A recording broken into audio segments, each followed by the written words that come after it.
Hey guys, welcome to patch 11.13 notes analysis, and today is quite the big patch actually. One of the biggest patches so far this year. They're revamping a lot of items, well, kind of revamping. They're adding 2 new items, and then they're changing a lot of the items from what they are, and then they're also making Mage Mythics cheaper. So this is a buff for mages, and then a whole lot of mobility changes. What they wanted to target this patch, what Riot wanted to do, was target how everybody has a dash now because of items, and how everything's so fast. And they want to limit that a bit and make champions rely a bit more on their actual champion kits. There are some nerfs to champions and some buffs, and Tahm Kench got updated, but overall this is mostly a patch about items. We'll get right into it. So for this one, it's just an Aphelios buff. He gets 1 more 80 per level, and then also instead of 3.5, he gets 4.5 lethality per level, and if you guys don't know how Aphelios works, you can choose to channel his points into either attack speed, bonus AD, or lethality, so it's just numbers buff, essentially. Kane nerf? They actually count this as nerf. So basically, you weren't able to see his bug, or you weren't able to see his W because of a bug, but now it's just properly working. That's, you call that a nerf. It's just a bug fix, man. But yeah, I guess technically it's a nerf. This is the biggest change, I'd say, for competitive and for people that have been playing Lee Sin in solo queue. This is huge. Okay, so you lose 10 damage per level on this Lee Sin E, and this is such a big nerf because usually by level 5, which is when you have 3 points in E, you do 180 damage, and then you just use Iron Spike Whip, 1.1k gold item. You just insta-clear the backline minions, the caster minions, and then you can move and roam instantly. But because they reduced the damage by 20 here, you can't do that anymore. You're probably going to have to stick around and auto 3 times on the minions, which is effectively 3 seconds less time Lee Sin has to get out of his lane. And obviously the damage nerf when he's dueling is going to hurt a lot. It's like his level 5E is just like his level 4E now, because 220, 220, he's just missing 40 damage. This feels pretty bad. I don't think I'll be playing Lee Sin anytime soon anymore. Yeah, feels really bad. This buff is kind of a meme, if you ask me. 7 extra health per level, and then 0.03 extra mana regen, and 0.02 extra mana growth. Kind of a meme. 7 health per level, what does that look like? 100 extra health late game. That's worth about, give or take, like 300 gold, something like that. Riven nerf for no reason. Riven hasn't really been doing anything, so yeah, I'm not sure. I haven't seen Riven in pro play, but it's just a 10 base nerf to his shield. Rumble. This is a nerf targeted at Rumble jungle because move speed is really important when you're moving in the jungle. 5% reduction is quite big, and this obviously it also hits lane Rumble as well, so that kind of sucks for lane Rumblers. But you also max W last on Rumble, so you're not going to be spamming your W as much because it's a 1 second longer cooldown now. So maybe Rumble jungle fades away finally. Who knows? Okay, Tahm Kench changes. Okay, so they are changing a lot of his abilities. I'm not going to read all this wall of text, but I will basically summarize. So a little bit less health, 30 less health, just overall less health. Even the health growth is decreased, but he gets more mana, reduced armor, and reduced MR. And his passive does less damage. Every time you auto, you would do 4% of max health. Now it's 2.5% of max health. Okay, so to summarize the abilities, his E is his gray health and his shield that he can get. His W, which used to be the eat, where you would eat a champion, enemy or ally, usually saving an ally, is now a dash. His W is a dash, so he dives in and he pops up and does damage. And his Q is basically the same thing, except they changed the numbers around a bit. Specifically, they reduced the slow at later ranks to just a flat 40%. The slow duration is reduced by 1 second, so 33% less. And the cooldown is also adjusted, so instead of just being flat 5, it's 7 scaling down to 5. And the mana cost gets lower the more you rank it. And the big important thing is he has a sustain now. So every time you land Q, it heals 6 to 10% of his missing health when you hit an enemy champion. And also, a kit thing they added to him is he can... So remember how I said his eat is going to be his R, right? So if you stun someone with your Q because they have maximum stacks. You can eat them. You don't have to be just point blank range. If you land your Q on someone and stun someone, you can eat them instantly. Whether it be actually, I think it's just enemies, yeah. All champions stunned by tongue lash. Yeah, I think it's just champions that you can eat with this mechanic. And the missile and range also scales with his size, so the bigger you get, the quicker it is, I suppose. Okay, so his W, he channels for a little bit, and then he dives down into the ground for very briefly, and then you come up and you knock enemies up for 1 second, and it deals a decent amount of damage. And then hitting an enemy champion refunds 30% of its cooldown and mana cost, so you're incentivized to use it a lot, you know? And you can take champions that you eat in your ulti with you as well, like his old ulti can. And when you're playing versus it, enemies cannot see where Tahm Kench is headed until 0.75 seconds into the channel. So you're not just a sitting duck while you're chanting. Ideally, you would use this while you're in brush, or you know something's not worded right, so they don't expect it. Otherwise, they're just going to see you channeling, and it's just going to be kind of awkward, you know. Okay, so his shield duration went up by 0.5 seconds. And then his healing is increased a little bit, and also the timeout before you start healing is 4 seconds instead of 2.5 seconds. Okay, and then his ulti it's just to eat. He eats a champion for up to 3 seconds. If it's an enemy, you'll do max health damage to them.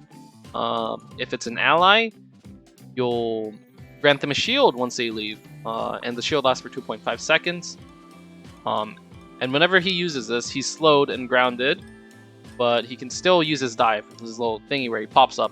So he can actually move around quite a bit.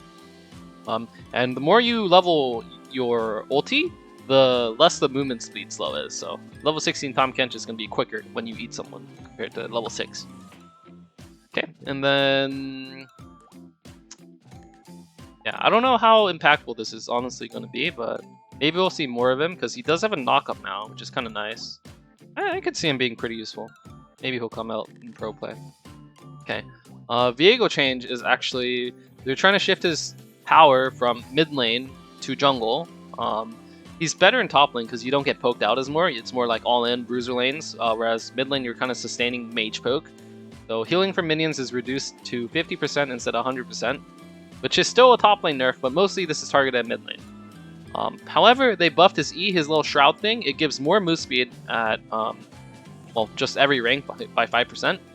And the E spreads quicker as well, or like you can shoot it out quicker, and then it's also longer. So pretty nice, I'd say. As for Xayah, this is a nice buff, I'd say. So what is this? 5 extra AD per rank. Overall 50 extra damage if you land both feathers. I don't know. I don't think it's too impactful. My analysis is not that important of the buff, but maybe we'll see more Xayah. Okay, new items. Exciting stuff. We finally got to them, man. Okay, ANATHEMA'S chains. So, costs 2.5k. You build it out of a lot of health items, Giant's Bone and Kindle Gem. It gives ability, haste, and health. And what happens is you can choose someone as a nemesis, you know? And then for a minute after you choose someone as a nemesis, you'll take up to 30% reduced damage from them, which is kind of nuts. Let's say someone is on the enemy team, they're fed as fuck. No one else is fed. If you buy this item and you're a tank and you're doing decently well, and they don't do true damage or anything, like let's say they're like, I don't know, like Caitlyn or something, and you do this, you use this item on them, you're going to take 30% less damage. That's kind of crazy, man. And then they also have reduced tenacity. So if they're like have crowd control resistance or anything, they're going to have 20% reduced to that. So yeah, pretty nuts. I think this patch specifically is aiming to make top lane more impactful, specifically split pushers, and also, you know, maybe tanks as well, but I think split pusher bruisers can also use this item as well. Alright, you've all been waiting for this HULLBREAKER, man. Whole freaking breaker. This item is just broken, man. So this is the split push item, and what this is Yes, this is like old Banner of Command, essentially, basically. If you don't know what that is, it basically buffs up minions, and it helps you beat up towers without really fighting people too much. So the build path is Pickaxe, Phage, and 825 gold, 50, 80, 300 health, 150% health regen. Just on its own, I like the stats. Maybe this is a first or second item. Maybe. Because if you buff up your minions, and I haven't actually explained the minion part yet, but so you gain 20 to 45 armor as a champion, and MR, when no one is near you, okay? When no one is within 1400 range of you, you get all this. You actually have to be level 9 to use this item, so make sure you're level 9 before you buy this item. But it's very rare to be able to afford it before level 9. And you deal 20% increased damage to towers, so champions like Jax, Fiora, Camille, they really love this item, you know? Nasus, all that. And then, if you have large minions, this means cannon minions or super minions, not the melees, not the casters. They will gain armor and MR as well, so they'll be much harder to kill, and they'll also do 200% increased damage to towers, meaning this is a really strong split push item. I think a lot of testing will have to be done, but I really think this item is going to be pretty damn broken on release. Like, this really just does not sound fair, man. You can just split push as the top laner now. So this one's for like grouping essentially, or maybe even you can buy this as a split pusher. If you're only versing one person in the side lane you're splitting down, and you take 30% reduced damage from the split pusher, then damn, you're just gonna win that 1v1. So who knows? Maybe you can use both of these. Who knows, man? Okay, and they're also changing a lot of the existing mythic items. Stridebreaker specifically is the biggest change. So it's gonna have 200 extra health, but it's not gonna be a dash anymore. Okay. So there's no dash, they removed that, but this item is so broken in my opinion.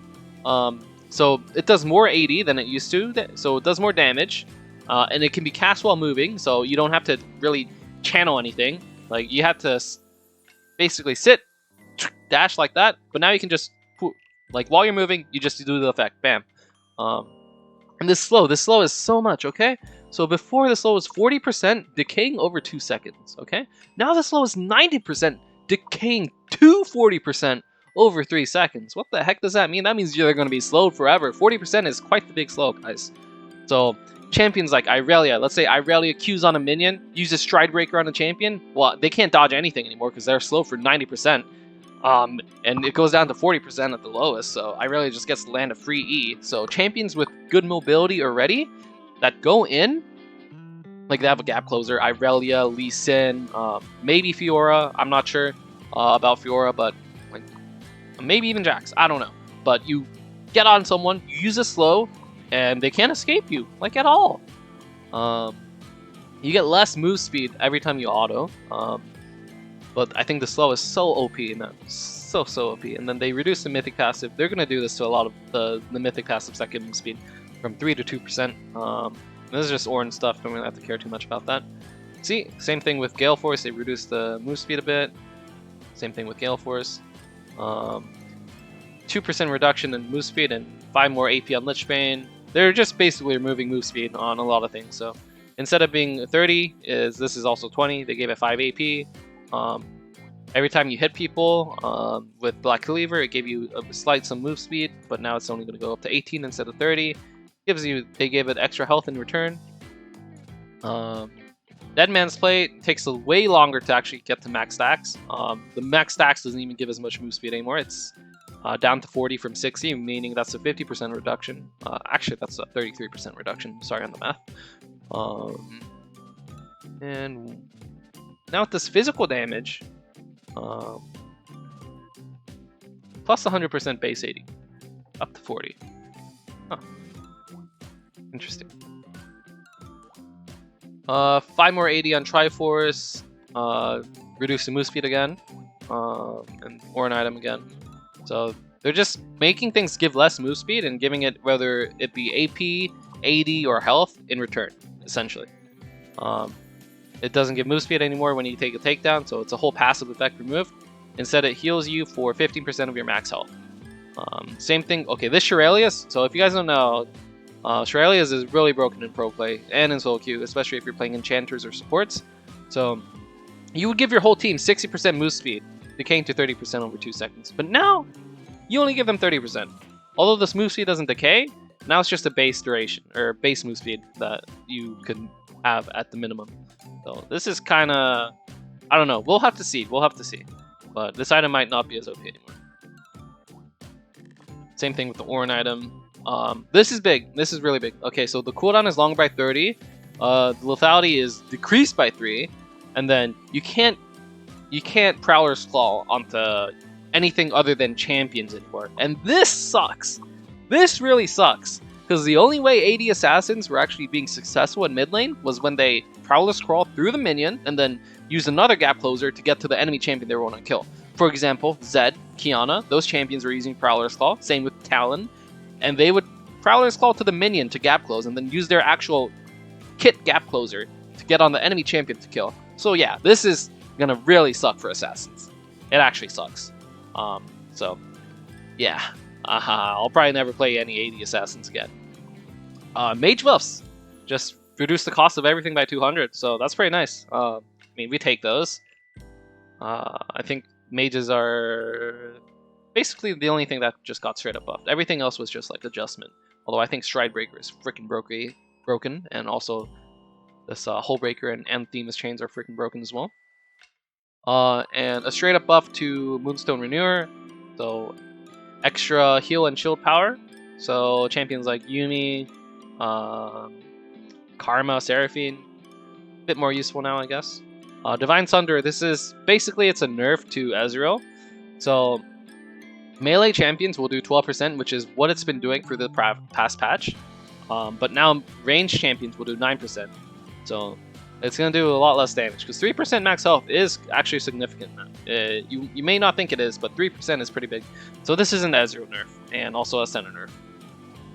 Same stuff in regards to the movement speed changes. Nimbus Cloak. So I'd say Nimbus Cloak is still pretty good, because 5 and 20%, this is pretty good. Like, they didn't touch that. And then the 35% to 25%, that only really affects Flash. That's the only cooldown that's like super long enough. Maybe TP as well, I guess. But I think Nimbus Cloak is still good. They buff Ghost Poro slightly. Poros last 30 seconds more. That's 50% longer, actually, so that's kind of nice. And it reveals enemies that walk over them for 6 seconds instead of 4 seconds, so you know what they're doing. Okay, turret update, pretty big. Also in relation to the split push changes.